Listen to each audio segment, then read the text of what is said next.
Imagina un cráneo perfecto emergiendo de la oscuridad absoluta, a 130 metros bajo el nivel del mar, con secretos genéticos capaces de reescribir toda la historia del continente americano. Eso es exactamente lo que ocurrió en una cueva mexicana, y lo que descubrieron después desafió todo lo que creíamos saber. Empecemos por el principio, pero no demasiado atrás. Solo lo justo para que entiendas por qué lo que voy a contarte suena tan imposible.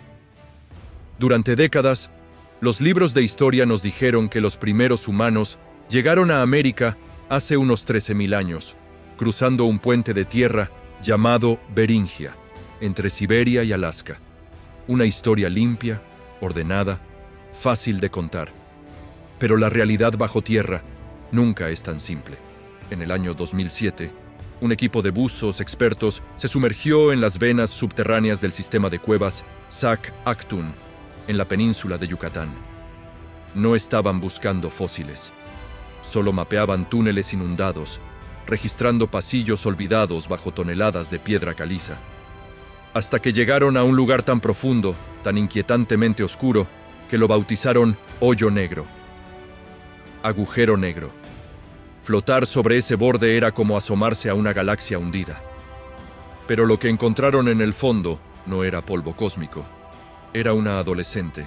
Su esqueleto descansaba a 130 metros bajo el nivel del mar, rodeado de gigantes de la era del hielo. Casi intacto. 98 huesos. 30 dientes. Un cráneo completo. Brazos enteros. Una pierna. Hasta una pelvis. En términos arqueológicos, eso no es solo raro, es casi imposible. La llamaron Naya, como las ninfas acuáticas de la mitología griega. Pero esto no era un mito. Era carne y hueso convertidos en piedra y tiempo. Naya medía aproximadamente 1,50 m de altura. Murió cuando tenía entre 15 y 16 años. Sus huesos contaban una historia brutal. Una fractura en espiral en el antebrazo, probablemente causada por un tirón violento, ya sanada cuando murió, y una rotura fresca en la pelvis. Esa fue la que acabó con su vida. Algunos expertos creen incluso que ya había dado a luz. Una madre adolescente de la era del hielo, muerta y olvidada en la oscuridad durante más de 12.000 años. Pero aquí viene lo interesante. Ese lugar no se puede alcanzar sin equipo técnico avanzado. Ni siquiera hoy.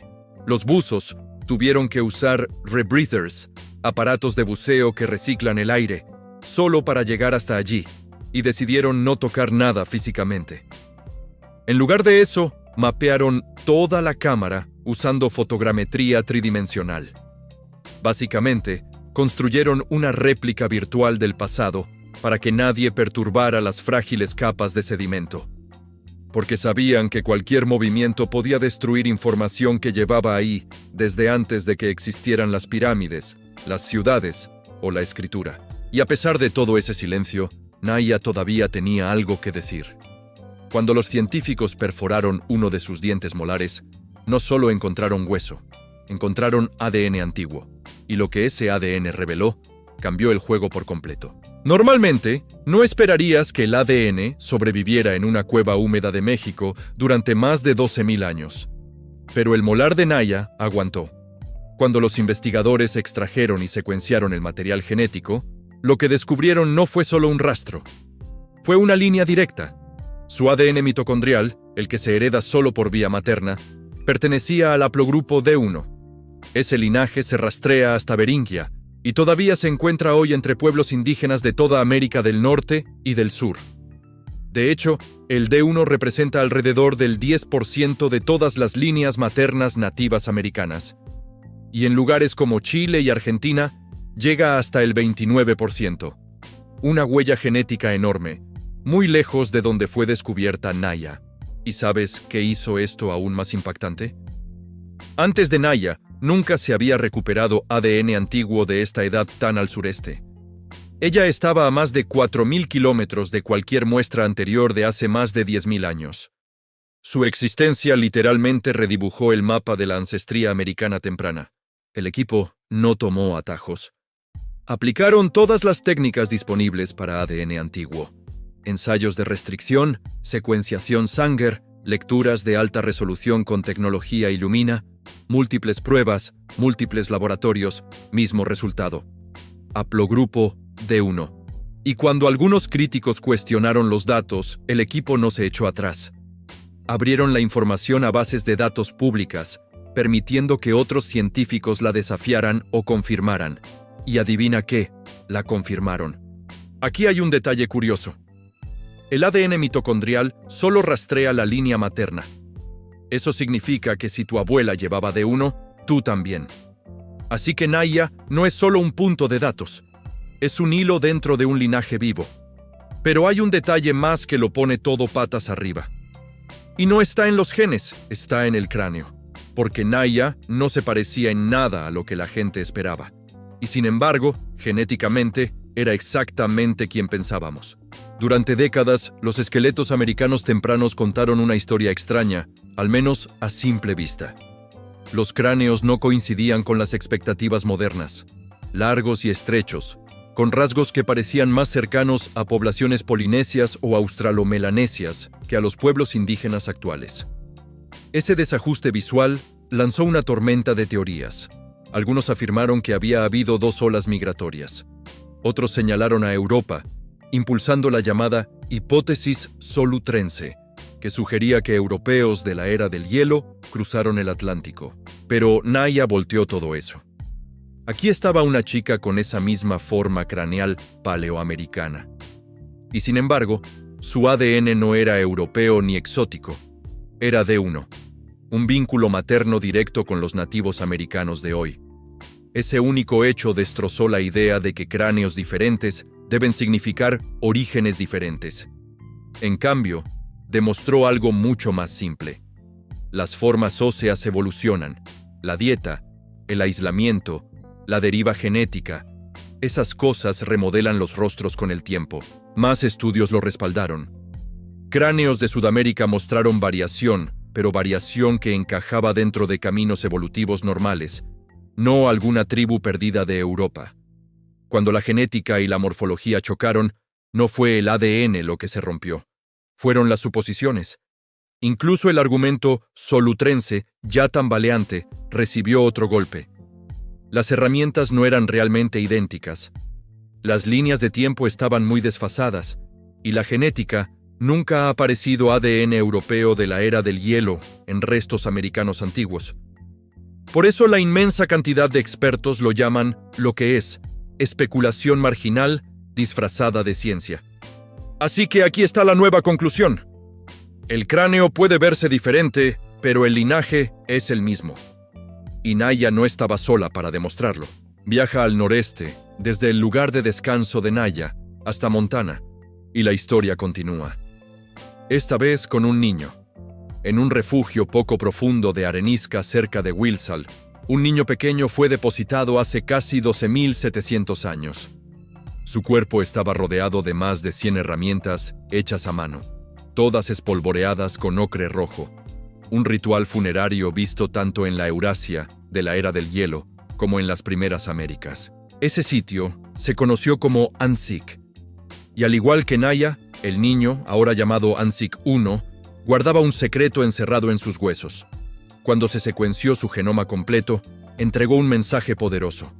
No solo era similar a los nativos americanos, era parte de la misma familia extendida. Su ADN mitocondrial era D4H3A y su cromosoma Y pertenecía a QL54, una línea paterna todavía común entre hombres indígenas hoy. Aún más sorprendente, sus genes mostraron una conexión más fuerte con grupos de América Central y del Sur que con algunos del Norte. Eso significaba que la diversidad ya estaba presente dentro de las Américas en ese momento.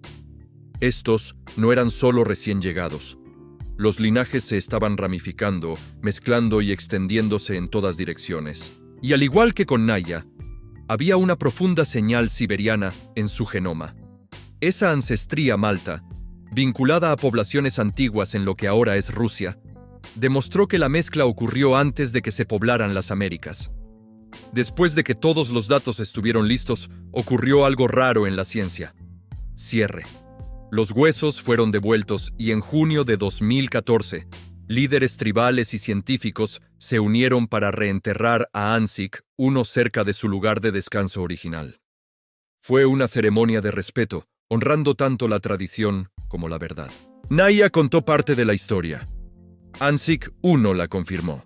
Pero, ¿cómo llegaron sus ancestros aquí tan rápido y desde dónde? La respuesta nos lleva de vuelta a Beringia. Esa vasta extensión de tierra, ahora tragada por el mar, una vez conectó Siberia y Alaska. Las pistas genéticas sugieren que los ancestros de los nativos americanos no se apresuraron a través de ella. En cambio, hicieron una pausa durante miles de años. Es lo que los científicos llaman el estancamiento beringiano. Durante este aislamiento, los linajes fundadores clave como A2, B2, C1, D1 y X2 se formaron y estabilizaron. Luego todo cambió. Un mundo en calentamiento comenzó a derretir glaciares, abrir corredores y elevar los niveles del mar. Y cuando llegó el momento adecuado, estas personas se movieron rápido. Aquí es donde se pone interesante. La idea tradicional de una ruta limpia hacia el interior, a través de un corredor libre de hielo, simplemente no cuadra. El corredor probablemente no se volvió biológicamente viable hasta después de hace 12.600 años, demasiado tarde para las primeras migraciones hacia el sur. Así que los investigadores se volvieron hacia el oeste, hacia el mar. A lo largo del borde del Pacífico se extendía lo que ahora se conoce como la autopista del kelp. Ecosistemas costeros, ricos, repletos de mariscos, algas, salmón y caza. Perfecto para pequeñas comunidades expertas en botes. Este camino podría haber ayudado a los primeros humanos a abrazar la costa, saltando de isla en isla hacia las Américas mucho antes de que se abriera el corredor interior. Explica por qué los sitios costeros tempranos son raros. Muchos están ahora bajo el agua, y ese cambio modifica la imagen.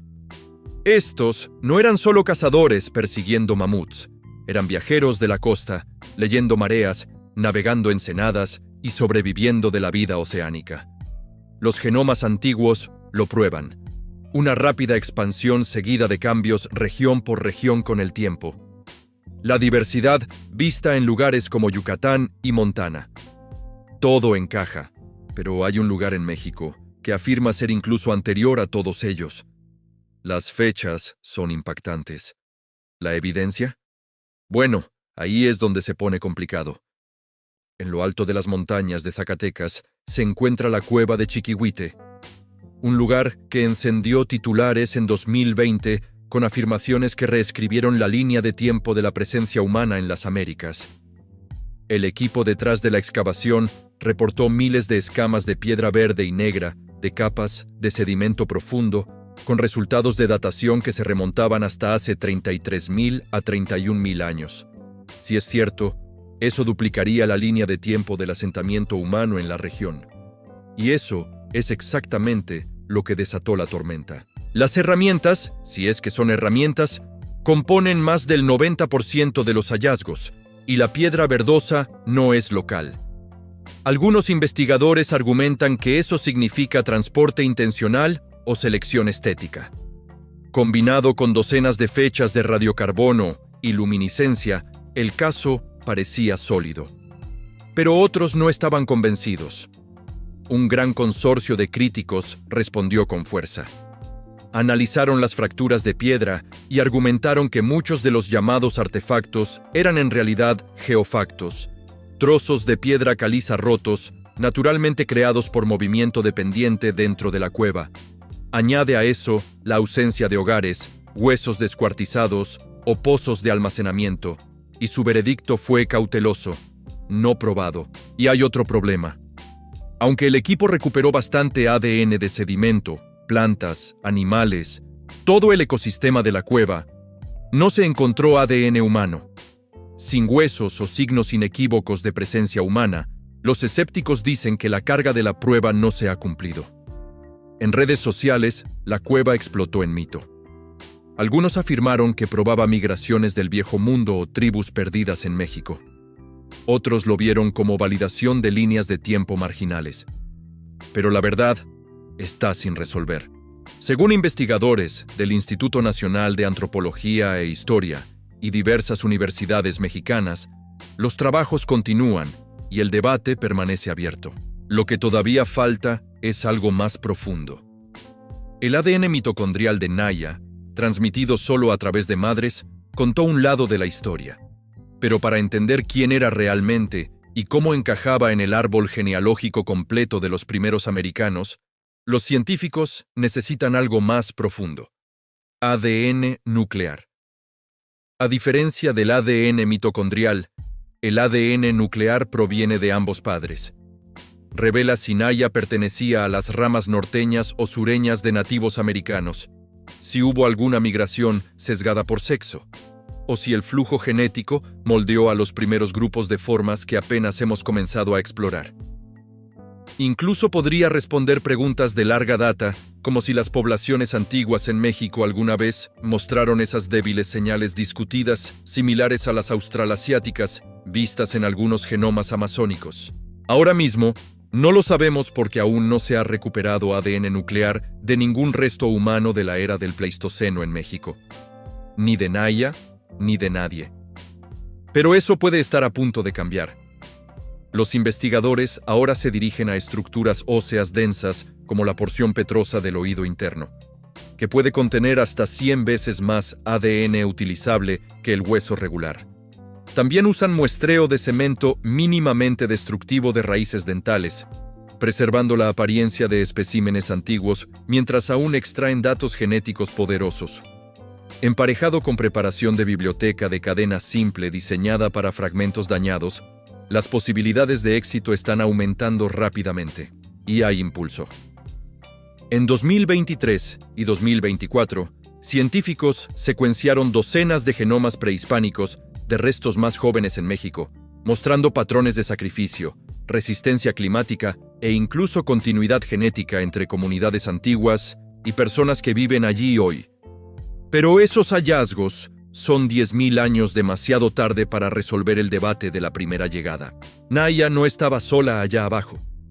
Debajo de los corredores de piedra caliza de Yucatán hay múltiples individuos de la era del hielo, preservados contra todo pronóstico en los trópicos, donde el tiempo usualmente borra todo. Una de las más antiguas, Mujer de Najarón, datada hace alrededor de 13.600 años. Sus restos fueron encontrados a más de 350 metros de profundidad dentro de un túnel ahora sumergido. Esa profundidad por sí sola dice algo. Ella no tropezó. Entró intencionalmente. Luego está la Mujer de las Palmas, datada hace aproximadamente 10.000 años. Es famosa no solo por su edad, sino por su rostro. Una reconstrucción facial realista la trajo de vuelta al ojo público, recordándonos que estos no eran ancestros abstractos. Estas eran personas reales con expresiones, lesiones e historias grabadas en sus huesos. Y la más escalofriante, Chan Hall 3, descubierta en 2016 a más de 1 kilómetro de la boca de la cueva y 8 metros bajo el agua. Tenía alrededor de 30 años cuando murió. El escenario se siente deliberado. Su cráneo y torso dispuestos cerca de una losa plana de piedra caliza que podría haberse usado como reposacabezas. No exactamente un entierro, pero tampoco al azar. Su esqueleto se lee como un archivo médico. 3 lesiones craneales curadas, posibles signos de infección y una forma craneal distinta, mesocraneana, compartida por otros hallazgos de Tulum. Es un patrón local, pero por ahora, sin ADN de todo el genoma, nos dice más sobre hueso que sobre ancestría. Y esto es importante. Chan Hall 2, otro individuo cercano, fue saqueado. Robado por buzos antes de que los investigadores pudieran siquiera estudiarlo. Así de frágil es este registro. En los mismos túneles completamente negros que albergaban esqueletos de la era del hielo, los investigadores descubrieron algo aún más inesperado. Minas. No operaciones modernas. Estamos hablando de excavación deliberada y organizada hecha por paleoindios hace entre 12.000 y 10.000 años en lo profundo de lo que ahora es el sistema de cuevas Sa-Cactun. En 2020, un equipo mapeó cámaras como la mina, y lo que encontraron borró cualquier duda. pozos de ocre tallados directamente en el suelo de la cueva, estalagmitas rotas reelaboradas en martillos, mojones apilados como señales de sendero, pilas de desechos excavados, incluso antorchas hechas de madera rica en resina, su carbón aún descansando donde fue quemado por última vez. Estos no eran muertes accidentales o lugares ceremoniales. Eran zonas de trabajo construidas con propósito, diseñadas e iluminadas para la minería antes de que la cueva se inundara. Y documentarlo, una maratón. Más de 600 horas bajo el agua, decenas de miles de fotos y reconstrucciones tridimensionales completas de los túneles para que los científicos pudieran estudiar cada detalle sin levantar jamás el frágil sedimento. Pero la pregunta es, ¿por qué? ¿Por qué arriesgar vida y aliento en la oscuridad por polvo rojo? Porque el ocre no era solo decoración. Era tecnología de supervivencia, un pigmento navaja suiza. El uso indígena del ocre abarca todo, desde la preservación de pieles y adhesivos hasta protector solar, cuidado de heridas, repelente de insectos y pintura corporal sagrada. Y estos mineros no estaban cavando por sobras. Se dirigieron a depósitos de hematita de alta pureza, que producían un pigmento rico y mantecoso, usado en todos los continentes. Eso cambia la narrativa. Estos primeros americanos no solo vagaban por la naturaleza, eran ingenieros del subsuelo, regresando una y otra vez para cosechar color de las venas de la tierra. Antes de Naya, antes de Changhol, antes de que los mineros pisaran la oscuridad, algo mucho más antiguo talló el camino bajo sus pies. Hace aproximadamente 66 millones de años, un asteroide se estrelló en lo que ahora es el norte de Yucatán, dejando atrás una cicatriz de 180 kilómetros de ancho. Los científicos lo llaman Chicxulub. Ese impacto acabó con la era de los dinosaurios. Pero también hizo algo más. Destrozó la corteza de piedra caliza, abrió fracturas profundas y plantó las semillas de un ecosistema completamente nuevo, uno construido alrededor de cenotes. Hoy, esos cenotes trazan un anillo masivo que sigue el borde enterrado del borde interior del cráter. Puedes ver el arco desde imágenes satelitales.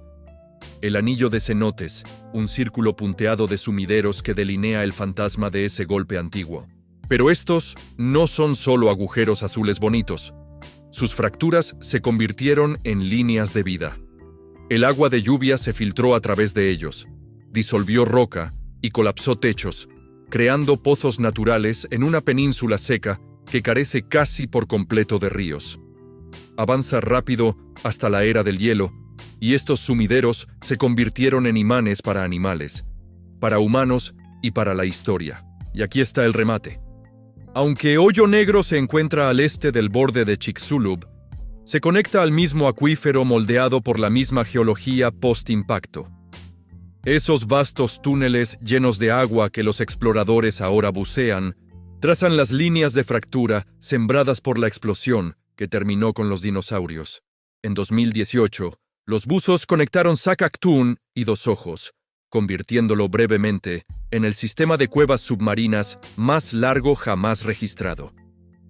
La misma red de cuevas que una vez preservó minas de ocre y cuerpos de la era del hielo, también almacena la onda expansiva de un evento de extinción. Así que aquí estamos. Una adolescente muerta hace 12.000 años en el fondo de una cueva inundada, con ADN que conecta directamente con personas vivas hoy. Un niño en Montana con el mismo linaje.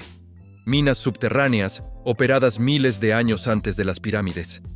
Y todo construido sobre el fantasma geológico del impacto que mató a los dinosaurios. Estudios recientes, realizados por equipos de la Universidad Nacional Autónoma de México y del INEH, continúan analizando estas conexiones. Algunos investigadores sostienen que aún quedan centenares de individuos por descubrir en sistemas de cuevas no explorados. Otros creen que la próxima gran revelación podría estar esperando en algún almacén de museo, sin catalogar, sin secuenciar, y cada año que pasa, estas cuevas entregan nuevas sorpresas que obligan a los arqueólogos a reescribir sus teorías. Los equipos modernos han desarrollado técnicas revolucionarias que parecían imposibles cuando Naya fue descubierta. El muestreo por láser, por ejemplo, permite extraer material genético de un solo grano de sedimento sin dañar el fósil. Y los nuevos protocolos de esterilización aseguran que el ADN de los investigadores no contamine muestras de 12.000 años de antigüedad. Según estudios recientes del INAH y diversas universidades mexicanas, la preservación en estas cuevas desafía todas las expectativas tropicales. El agua subterránea mantiene una temperatura constante de 24 grados centígrados durante todo el año, creando un ambiente perfecto para la fosilización. Es como un frigorífico natural que ha funcionado sin interrupción desde la era del hielo. Algunos investigadores sostienen que condiciones similares podrían haber preservado material orgánico en otras cuevas aún no exploradas del sureste mexicano. El equipo de buzos científicos que actualmente mapea el sistema SAC-ACTUN ha documentado más de 350 kilómetros de túneles submersos y apenas han arañado la superficie. Cada inmersión revela cámaras nuevas, pasadizos que se bifurcan hacia la oscuridad absoluta y depósitos de sedimento que no han sido tocados por la luz solar en milenios. En una de estas expediciones recientes, los investigadores descubrieron algo que cambió para siempre su perspectiva sobre las capacidades de los primeros americanos. A más de 400 metros de profundidad horizontal, desde cualquier entrada conocida, encontraron lo que parecía ser un taller completo de herramientas de piedra. No solo las herramientas, sino todo el proceso de fabricación preservado en el tiempo. Núcleos de sílex parcialmente trabajados, lascas de desecho organizadas en montones, incluso piedras de yunque con las marcas de impacto aún visibles. La escena parecía abandonada apenas ayer, como si el artesano hubiera salido a buscar agua y nunca regresado. Diversos trabajos académicos y reportes de campo coinciden en que este descubrimiento sugiere algo extraordinario sobre la organización social de estos grupos. No estamos hablando de individuos desesperados refugiándose en cuevas. Estas eran comunidades estructuradas con talleres especializados, sistemas de almacenamiento y rutas de comercio que se extendían por cientos de kilómetros. El sílex de ese taller submarino no era local. Análisis mineralógicos lo rastrean hasta canteras en Guatemala, a más de 600 kilómetros de distancia. Pero la historia se vuelve aún más fascinante cuando examinas los patrones de uso de estas cuevas a lo largo del tiempo.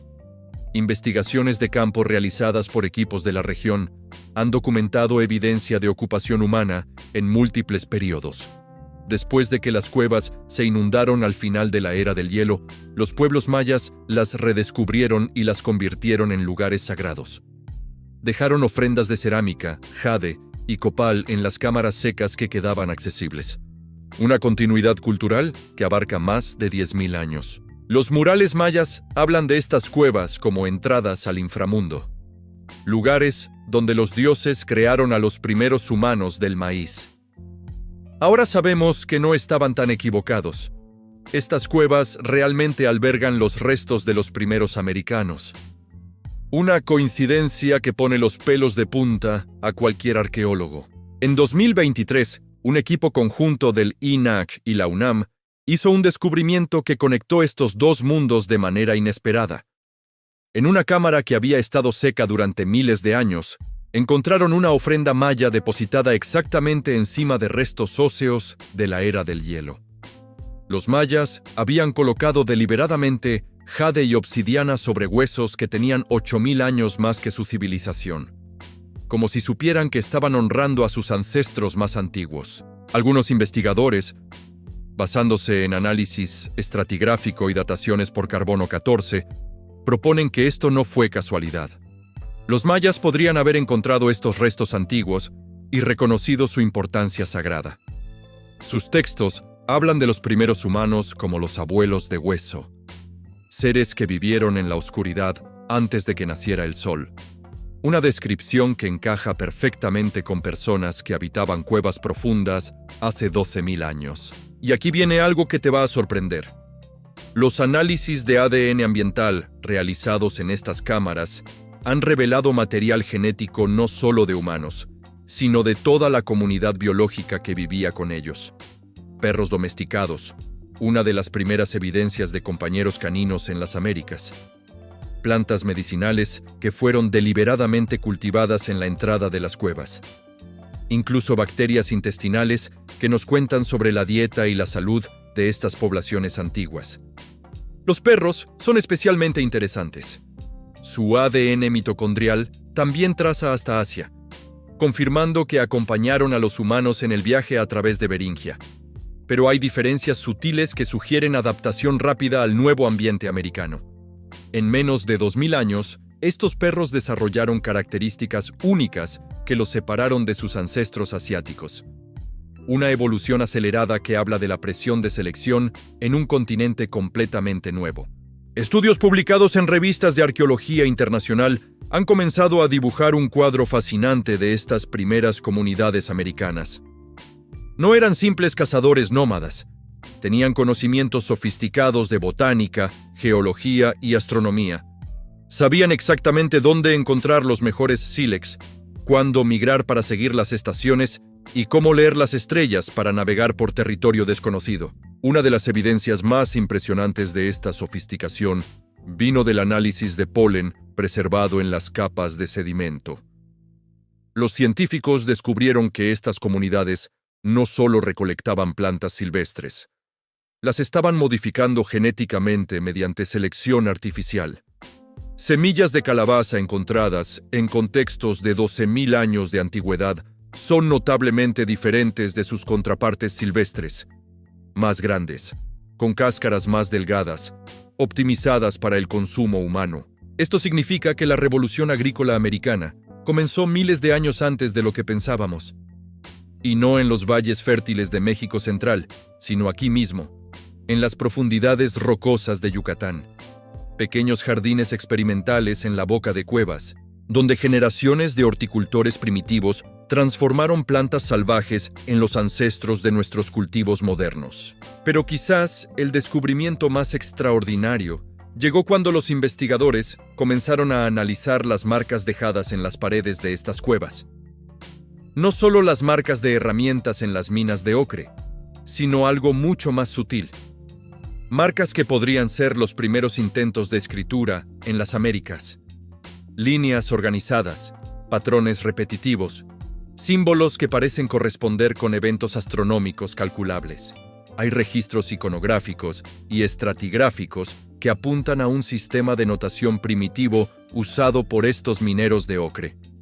Pequeñas muescas talladas junto a los depósitos principales, posiblemente llevando cuenta de la cantidad extraída o registrando fechas importantes. Si esta interpretación es correcta, estas marcas preceden a los sistemas de escritura maya por más de 8.000 años. Diversos trabajos de campo modernos han documentado patrones similares en otras cuevas del sistema. Siempre cerca de áreas de trabajo, siempre con la misma orientación cuidadosa. Algunos arqueólogos independientes interpretan estos hallazgos como evidencia de que las Américas desarrollaron formas de registro simbólico mucho antes de cualquier influencia del Viejo Mundo. La tecnología moderna finalmente está alcanzando a estos antiguos misterios. Escáneres láser tridimensionales pueden mapear cada centímetro cuadrado de estas cuevas sin perturbar el delicado equilibrio que ha preservado estos tesoros durante milenios. Y los nuevos análisis de isótopos pueden revelar no solo dónde vivían estas personas, sino exactamente qué comían, cómo se movían por el paisaje, e incluso en qué estación del año murieron. Cada muestra cuenta una historia. Los isótopos de estroncio en los dientes de Naya revelan que pasó su infancia cerca del océano, pero murió tierra adentro. Se había trasladado, posiblemente siguiendo rutas comerciales o migraciones estacionales. Su dieta incluía tanto plantas terrestres como recursos marinos, confirmando que estas comunidades tenían acceso tanto a la costa como al interior. Una movilidad impresionante para una adolescente de hace 12.000 años. Y pronto, tal vez muy pronto, tendremos respuestas a las preguntas más profundas. El ADN nuclear completo de Naya podría estar al alcance. Las nuevas técnicas de extracción han logrado recuperar genomas enteros de muestras aún más degradadas. Si los científicos consiguen secuenciar todo su ADN, no solo sabremos de dónde vino su linaje materno, sino exactamente cómo se relaciona con cada población indígena moderna de las Américas. Ese genoma podría resolver debates que han durado décadas. Confirmar o descartar conexiones con poblaciones del Pacífico. Revelar si hubo múltiples oleadas migratorias o una sola expansión rápida. Incluso mostrar si los primeros americanos se mezclaron con alguna población humana arcaica que ya estaba aquí. Una posibilidad remota, pero no imposible, que cambiaría todo lo que creemos saber sobre la colonización de las Américas. Lo que acabo de descubrir cambiará para siempre la forma en que vemos la historia de América. Y todo comenzó con una pregunta que los científicos no se habían planteado hasta ahora. Los hallazgos de Naya y de los mineros paleoindios en las cuevas de Yucatán son solo el comienzo de algo mucho más grande. Porque cuando los investigadores comenzaron a ampliar su búsqueda fuera de estas cuevas submarinas, se toparon con evidencias que sugieren una red de intercambio comercial que se extendía por todo el continente hace más de 12.000 años. Según arqueólogos del INAH y de la UNAM, las excavaciones más recientes apuntan a que estas comunidades no vivían aisladas. El sílex guatemalteco encontrado en los talleres submarinos de Yucatán es solo una pieza del rompecabezas. Análisis mineralógicos han identificado obsidiana de volcanes mexicanos en sitios arqueológicos de Guatemala y Honduras, datados en la misma época. Conchas marinas del Golfo de México han aparecido en campamentos de montaña a más de 500 kilómetros tierra adentro. Y quizás lo más impresionante, cuentas de jade trabajadas con técnicas idénticas han sido documentadas desde el norte de México hasta Costa Rica. Esto dibuja un panorama completamente diferente de los primeros americanos. No eran grupos dispersos luchando por sobrevivir. Eran redes comerciales sofisticadas que movían materiales de lujo y herramientas especializadas a través de distancias enormes. Y lo hacían con una eficiencia que rivaliza con civilizaciones mucho más tardías. Diversos trabajos académicos y reportes de campo coinciden en que estos intercambios requerían conocimientos avanzados de navegación. Los investigadores han comenzado a encontrar evidencias de embarcaciones primitivas preservadas en sedimentos costeros. Fragmentos de fibra vegetal trenzada que podrían haber formado parte de canoas o balsas. Herramientas de hueso que parecen diseñadas específicamente para la construcción naval. Incluso marcas en rocas costeras que algunos interpretan como antiguos puertos o puntos de amarre. Una de las teorías más fascinantes surgió cuando los científicos analizaron los patrones de dispersión de estos materiales comerciales. Las rutas no siguen caminos terrestres obvios. En cambio, siguen corrientes oceánicas y vientos estacionales, con una precisión que sugiere un conocimiento profundo de la oceanografía. Como si estos primeros navegantes hubieran mapeado los océanos miles de años antes de los vikingos o los polinesios. Estudios publicados en revistas de divulgación arqueológica sugieren que esta red comercial tenía un componente aún más intrigante. Información. Los símbolos encontrados en las cuevas de Yucatán no son únicos. Marcas similares han aparecido en sitios contemporáneos en Colombia, Panamá y hasta en Brasil, siempre cerca de depósitos minerales o recursos valiosos, siempre con la misma orientación cuidadosa. Algunos investigadores, basándose en análisis comparativos, proponen que estos símbolos funcionaban como una especie de código comercial compartido, una forma de comunicar información sobre recursos, rutas y quizás incluso condiciones estacionales a través de vastas distancias. Si esto es correcto, estaríamos hablando del primer sistema de información intercontinental de la historia humana. Pero aquí viene lo verdaderamente sorprendente. Cuando los científicos comenzaron a datar estos símbolos con mayor precisión, descubrieron que no todos son de la misma época. Los más antiguos, encontrados en las capas más profundas, tienen fechas que se remontan hasta hace 15.000 años, 1.000 años antes de lo que creíamos posible para la presencia humana en estas regiones. Investigaciones de campo realizadas por equipos regionales han documentado algo aún más desconcertante. En varias cuevas del sistema de Yucatán han encontrado evidencias de ocupación humana en ciclos regulares, no ocupación continua, sino visitas estacionales que se repiten durante milenios. Como si estas cuevas fueran puntos de reunión en una red comercial que funcionó durante miles de años. Los análisis de polen y sedimento revelan que durante estos periodos de ocupación, la vegetación local cambiaba significativamente. Aparecían plantas que no eran nativas de la región, introducidas deliberadamente, técnicas de cultivo que mejoraban el suelo, incluso evidencias de deforestación controlada para crear áreas de campamento. Estas personas no solo visitaban estos lugares, los modificaban sistemáticamente para sus necesidades. Y hay algo más que hace que todo esto sea aún más extraordinario. Los análisis isotópicos de los restos humanos encontrados en diferentes puntos de esta red comercial muestran patrones dietéticos que cambian a lo largo de sus vidas. Como si las personas se movieran regularmente entre diferentes ecosistemas, adaptando su alimentación a los recursos locales disponibles. Una movilidad personal que coincide perfectamente con las rutas comerciales identificadas arqueológicamente. Hay registros estratigráficos que apuntan a que esta red no solo movía bienes, sino también conocimiento tecnológico.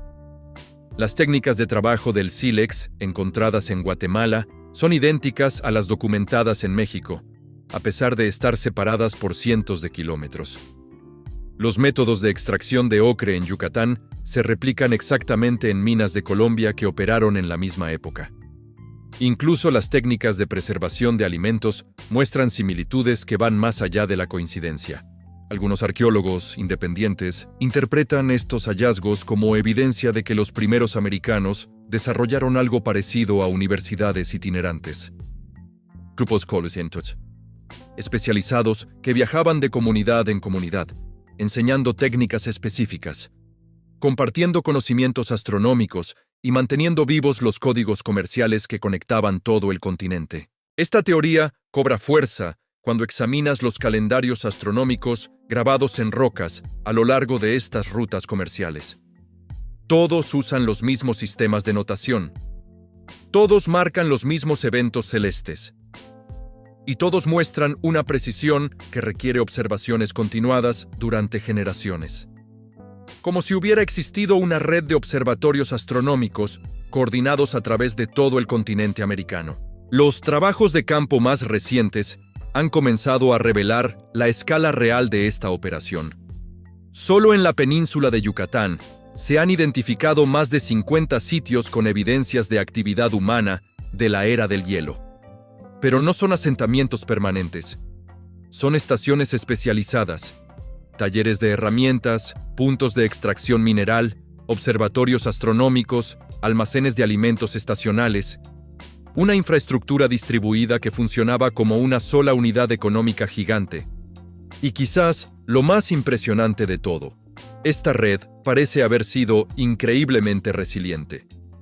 Los científicos han documentado evidencias de que continuó funcionando a través de cambios climáticos severos, incluyendo la extinción masiva de megafauna al final de la era del hielo. Cuando los mamuts y los perezosos gigantes desaparecieron, estas comunidades simplemente ajustaron sus rutas comerciales y siguieron operando. Diversos trabajos académicos coinciden en que el colapso de esta red no llegó por causas naturales. Las evidencias sugieren que funcionó ininterrumpidamente hasta hace aproximadamente 8.000 años, cuando algo cambió dramáticamente. Los sitios de intercambio fueron abandonados repentinamente. Las rutas comerciales se cortaron, y las comunidades que habían estado conectadas durante milenios se aislaron unas de otras. Algunos investigadores proponen que este colapso coincide con cambios poblacionales masivos. La llegada de nuevas oleadas migratorias que interrumpieron las redes establecidas. Otros sugieren catástrofes naturales localizadas que cortaron puntos clave de la infraestructura comercial. Pero la verdad es que aún no sabemos exactamente qué terminó con la primera red comercial intercontinental de la historia humana. Lo que sí sabemos es que cuando llegaron los europeos, miles de años después, encontraron un continente con redes comerciales impresionantes pero fragmentadas. Los mayas comerciaban con el centro de México. Los incas conectaban la costa del Pacífico con las montañas andinas. Pero nada comparable a la escala y sofisticación de lo que existió al final de la era del hielo. Y aquí viene la revelación que cambia todo. Los análisis de ADN ambiental más recientes han detectado algo inesperado en los sedimentos de estas antiguas estaciones comerciales. Material genético humano que no coincide con ninguna población conocida de las Américas, ni con los linajes asiáticos documentados en Naya y Ansik, ni con poblaciones europeas o africanas. Es algo completamente diferente. Los investigadores aún están procesando estos datos, pero las implicaciones son enormes. Podríamos estar ante evidencias de una población humana previamente desconocida que participó en estas redes comerciales. O quizás, algo aún más extraordinario, evidencias de contactos transoceánicos que ocurrieron miles de años antes de lo que jamás habíamos imaginado.